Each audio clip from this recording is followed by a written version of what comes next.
मृत्यु के 24 घंटे के बाद आत्मा अपने घर क्यों लौटता है? क्या है इसका रहस्य?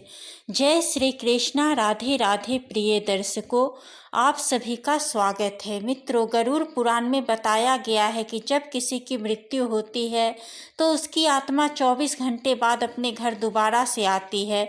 जब किसी की मृत्यु होती है तो उसकी आत्मा भौतिक शरीर से निकलकर सूक्ष्म रूप से उस स्थान पर घूमती रहती है जहां उसने अपने जीवन में अंतिम समय बिताया है, जहां उसकी आत्मा शरीर को त्यागा है, क्योंकि वह अपने सांसारिक मोह माया में उलझा रहता है। दोस्तों, उसे यह आभास नहीं होता कि वह इस संसार से भौतिक शरीर को त्याग दिया है। आत्मा को अपने प्रियजनों का मोह सताने लगता है।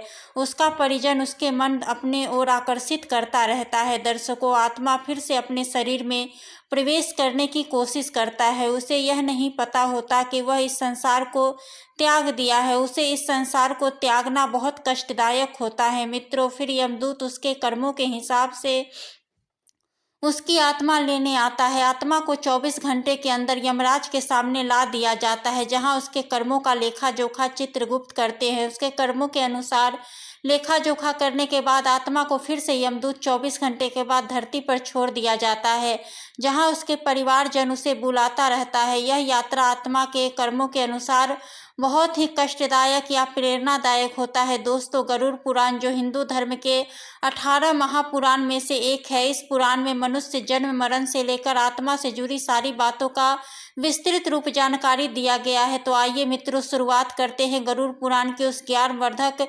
प्रस्तुति को कि मनुष्य के मरने के बाद उसकी आत्मा 24 घंटे बाद अपने घर क्यों लौटती है। मित्रों, उससे पहले हम आपको बता दें कि इस वीडियो को आधा अधूरा देखने की गलती बिल्कुल भी ना करें, क्योंकि यह गरुड़ पुराण की रहस्यमय प्रस्तुति है। इसे सुनने के बाद आपके जीवन से जुड़े मृत्यु का डर, समस्त लोभ क्रोध मोह खत्म होगा। मित्रों, गरुड़ पुराण में ही श्री कृष्ण ने बताए हैं कि किसी भी व्यक्ति को गरुड़ पुराण की बातों को आधा अधूरा नहीं सुनना चाहिए, क्योंकि आधा अधूरा ज्ञान हमेशा ही घातक होता है। इसीलिए मित्रों, आपसे यही आग्रह है, आप इस वीडियो को बिना स्किप किए अंत तक जरूर देखिए। साथ ही इस वीडियो को एक लाइक करके चैनल को अवश्य सब्सक्राइब कर लीजिए। और मित्रों, कमेंट बॉक्स में जय श्री कृष्णा लिखकर ईश्वर को आप अपना आभार व्यक्त जरूर कर दीजिए।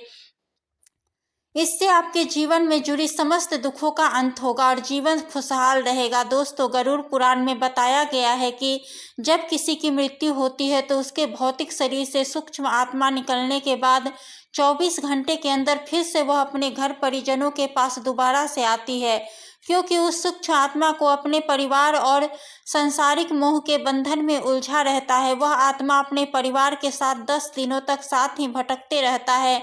मित्रों, उस आत्मा को तृप्ति तभी प्रदान होती है जब परिवारजन उसका कर्म कांड करता है, तब वह इस संसार को छोड़कर अपने नई यात्रा के लिए स्थान करता है।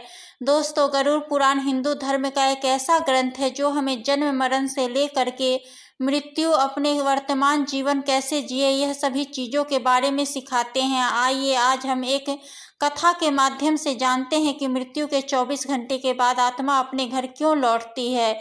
इसके पीछे क्या आध्यात्मिक रहस्य छुपा हुआ है, जो गरुड़ पुराण स्कंद पुराण के द्वारा बताया गया है, जो जगत के रचयिता ब्रह्मा जी ने स्वयं मुनि नारद को बतलाया था। आज हम उन्हीं कथा को जानेंगे। मित्रों, एक समय की बात है, ब्रह्मलोक में सृष्टि के रचयिता ब्रह्मा जी अपने आसन पर ध्यान मग्न बैठे हुए थे। तभी देवर्षि नारद नारायण नारायण का जाप करते हुए वहां पहुंचे।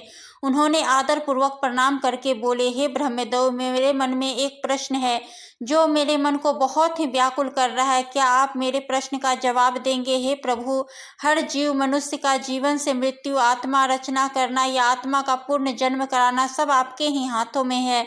हे प्रभु, मैं यह जानना चाहता हूँ कि जब किसी की मृत्यु होती है तो मृत्यु के 24 घंटे के बाद आत्मा अपने परिवारजन के पास क्यों लौटती है? क्या उसे अपने प्रियजनों की याद सताने लगती है या यह कोई प्राकृतिक का नियम है? फिर ब्रह्मदेव ने नारद जी के बातों को सुनकर के मुस्कुराए और बोले, हे देवर्षि नारद, आपका यह प्रश्न बहुत ही गूढ़ और महत्वपूर्ण है, जो हर उस मानव जाति के लिए उसके जन्म, मृत्यु और पूर्व जन्म पर आधारित है। मित्रों, फिर ब्रह्मदेव बोले, हे नारद, मैं तुम्हें एक कथा सुनाता हूँ जो न तुम्हारे इन प्रश्न का उत्तर देगी, बल्कि हर मनुष्य के लिए एक चेतावनी और प्रेरणा भी होगी।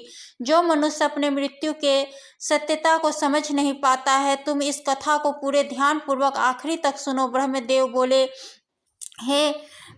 हे नारद, यह गरुड़ पुराण की भावनात्मक कथा है। जो यह कथा को आधा अधूरा सुनने की गलती करता है, यह उसकी अज्ञानता है, क्योंकि आधा अधूरा ज्ञान हमेशा विष के समान होता है। जो इस कलयुगी भरी संसार में जो मनुष्य इस कथा को पूरे ध्यान पूर्वक आखिरी तक सुन लेता है और समझ लेगा, उसका इस संसार के जीवन में भरी लोभ, क्रोध, मोह का अंत होगा। यह संसार केवल एक माया की जाल है। इस संसार जो भी कुछ घटता है, यह प्रकृति का परिणाम ही होता है। फिर नारद बोले, हे प्रभु, मैं उस कथा को पूरे ध्यान पूर्वक आखिर तक सुनूंगा। आप निश्चिंत होकर इस कथा को सुनाइए। फिर ब्रह्मा जी उस कथा को सुनाते हैं। फिर ब्रह्मा जी बोले, हे नारद जी, प्राचीन काल में एक राजा रहता था जिसका नाम आदिपति था। वह बहुत ही न्यायप्रिय और वह अपनी जनता के उत्तरदायित्व था। वह अपने राज्य का पालन धर्म के अनुसार करता था। वह हमेशा पुण्य कार्य में रहता था।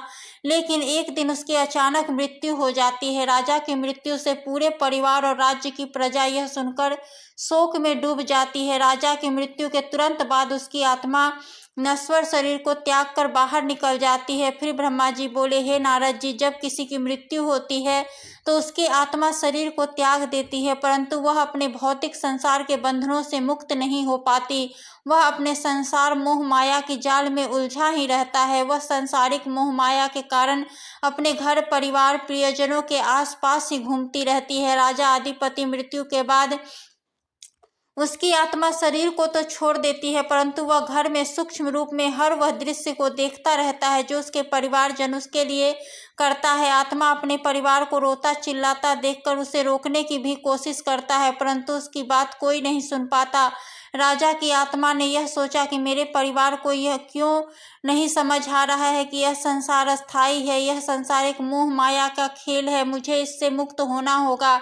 लेकिन राजा की आत्मा को परिवारजन उसको अपनी तरफ खींच रहा था। दोस्तों, फिर भगवान ब्रह्मा जी बोले, हे नारद, मृत्यु के 24 घंटे बाद आत्मा को अपने घर इसलिए लौटना पड़ता है क्योंकि वह अपने संसार परिवार मोह में उलझा रहता है। उसकी आत्मा को परिवार पुराता रहता है, जिससे उसे मोक्ष प्राप्त करने में बाधा उत्पन्न होती है। वह अपने परिवार को रोक नहीं पाता।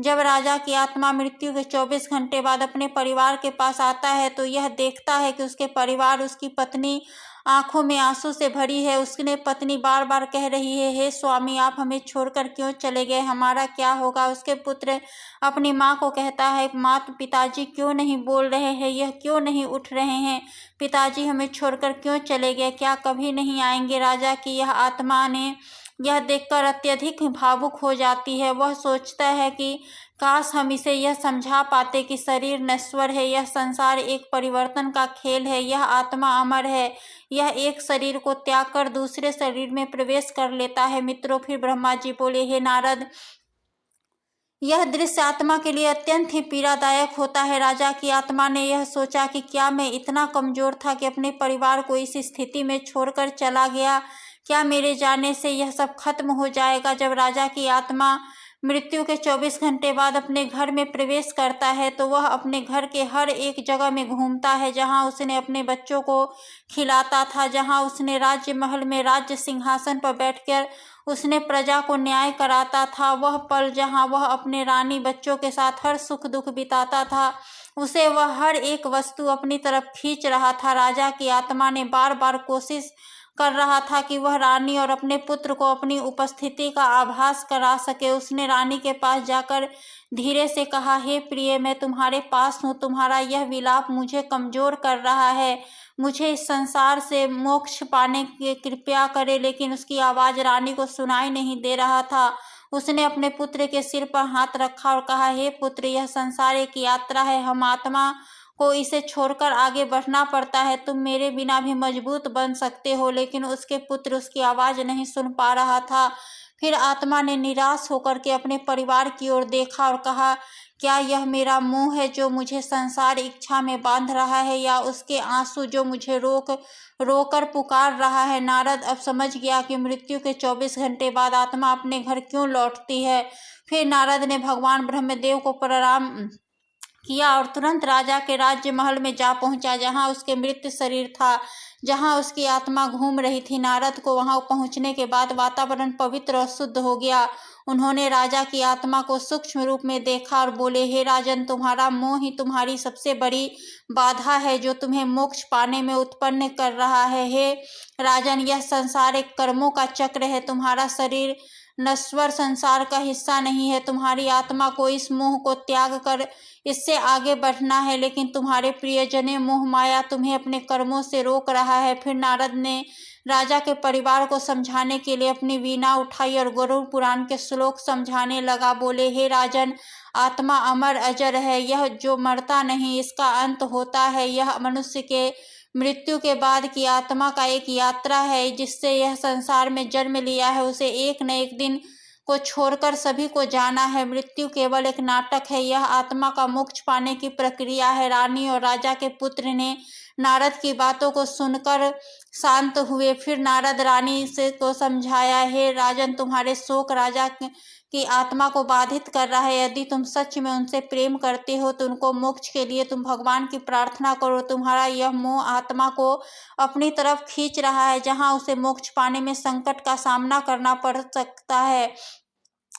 धर्मपाल की आत्मा ने नारद मुनि की बातों को सुन करके कहा, हे राजन, मुझे अब समझ में आ गया है कि संसार एक परिवर्तन का खेल है। मृत्यु केवल एक सांसारिक नाटक है। मेरा आत्मा का उद्देश्य है कि इस मोह से मुक्त होकर ईश्वर की ओर बढ़ना, ताकि मुझे मोक्ष पाने में बाधा उत्पन्न नहीं हो। लेकिन हे अर्षि, मेरे प्रियजनों की आंसू मुझे रोक मोक्ष पाने में रहा है। अब क्या मैं कभी परिवार को देख पाऊंगा? मित्र, फिर नारद मुनि ने मुस्कुराते हुए कहा, हे राजन, तुमने अपने जीवन में जो प्रेम और आदर कमाया है, वह हमेशा इस संसार में तुम्हारे परिवार के साथ रहेगा। तुम उन्हें सूक्ष्म रूप से देख सकते हो, लेकिन अब तुम्हें अपनी यात्रा शुरू करनी होगी। राजा की आत्मा ने अपने परिवार को अंतिम बार देखा। उसने रानी और पुत्र के सिर पर हाथ रखने की कोशिश की, पर वह नहीं हुआ। आत्मा ने कहा, हे प्रिय, तुम्हारे आंसू मुझे रोक रहे हैं, लेकिन तुम्हारे मन की शांति मुझे इससे मुक्त कर दिया। मेरा प्रेम हमेशा तुम्हारे साथ रहेगा।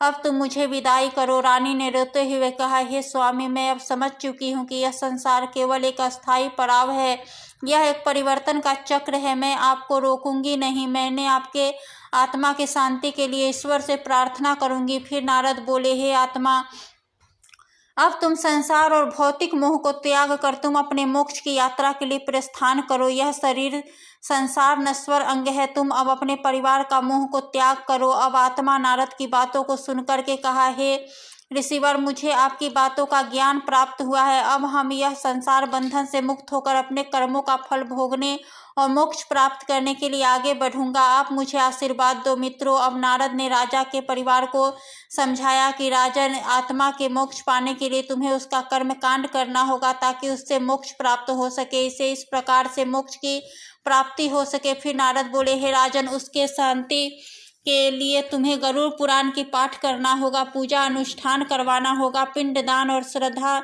से आत्मा को तृप्ति प्रदान करनी होती है। यह कर्म आत्मा को मोक्ष पाने का रास्ता बताता है, जिससे उसकी आत्मा भटकती नहीं है। मित्रों, राजा के परिवार ने नारद की बातों को दृढ़ संकल्प किया और राजा की आत्मा को मोक्ष प्रदान करने के लिए उसका श्राद्ध, पिंडदान और किया, गरुड़ पुराण की पाठ किया, पूजा अनुष्ठान, हवन किया। इसके बाद आत्मा घर को छोड़कर यमलोक की यात्रा की ओर प्रस्थान किया। वह हमेशा के लिए परिवार से अलविदा हो गया। दोस्तों, यह कथा हमें यह प्रेरणा देती है कि मृत्यु केवल एक जीवन की यात्रा है। हमारा आत्मा अमर अजर होता है, वह कभी भी नहीं मरता। मनुष्य की मृत्यु के 24 घंटे के बाद आत्मा अपने घर इसलिए लौटती है क्योंकि उसके परिवारजन उसे बुलाते रहते हैं। परिवार को रोना चिल्लाना उसे बहुत ही व्याकुल करता रहता है। उसे यह समझना इतना आसान नहीं होता है कि वह इस नश्वर संसार को त्याग कर दिया है। यह समय आत्मा के लिए बहुत ही कष्टदायक होता है। मित्रों, संसार एक केवल एक परिवर्तन का चक्र है मित्रों। गरुड़ पुराण हमें सिखाता है यह जीवन हमारे कर्मों का फल है। यह ग्रंथ में यह समझाने की प्रेरणा देता है हर जीव प्राणी का जीवन नश्वर है। जो मनुष्य जीव प्राणी जन्म लिया है उसे इस संसार से मुक्त होकर ईश्वर मिलन होना है। मित्रों, गरुड़ पुराण हिंदू धर्म का महान ग्रंथ में से एक है। यही हमारे जीवन को सही दिशा में चलने का ज्ञान देता है, जो हमें यह सिखाता है कि मनुष्य का जन्म मृत्यु केवल संसार बंधन का मोह है।